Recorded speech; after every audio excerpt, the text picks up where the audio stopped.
أولئك لهم جنات عدن تجري من تحتهم الأنهار يحلون فيها من أساور من ذهب ويلبسون ثيابا خضرا من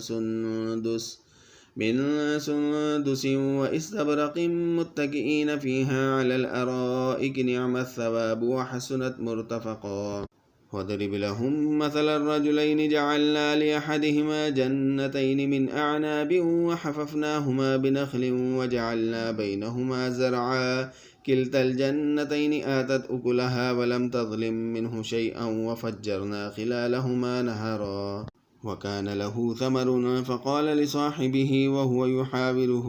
أنا أكثر منك مالا وأعز نفرا ودخل جنته وهو ظالم لنفسه قال ما أظن أن تبيد هذه أبدا وما أظن الساعة قائمة ولئن رددت إلى ربي لأجدن خيرا منها منقلبا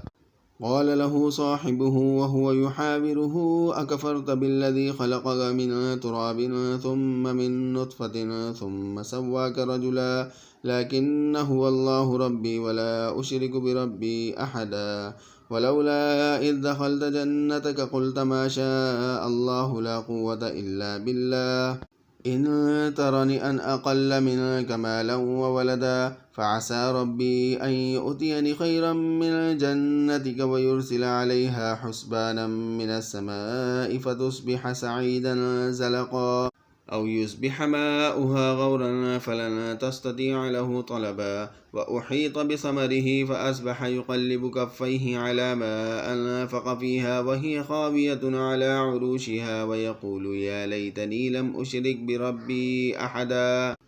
ولم تكن له فئة ينصرونه من دون الله وما كان منتصرا هنالك الولاية لله الحق هو خير ثوابا وخير عقبا واضرب لهم مثل الحياة الدنيا كماء إن أنزلناه من السماء فاختلط به نبات الأرض فأصبح هشيما تذروه الرياح وكان الله على كل شيء مقتدرا المال والبنون زينة الحياة الدنيا والباقيات الصالحات خير عند ربك ثوابا وخير أملا ويوم نسير الجبال وترى الأرض بارزة وحشرناهم فلم نغادر منهم أحدا وعرضوا على ربك صفا لقد جئتمونا كما خلقناكم أول مرة بل زعمتم أن لن نجعل لكم موعدا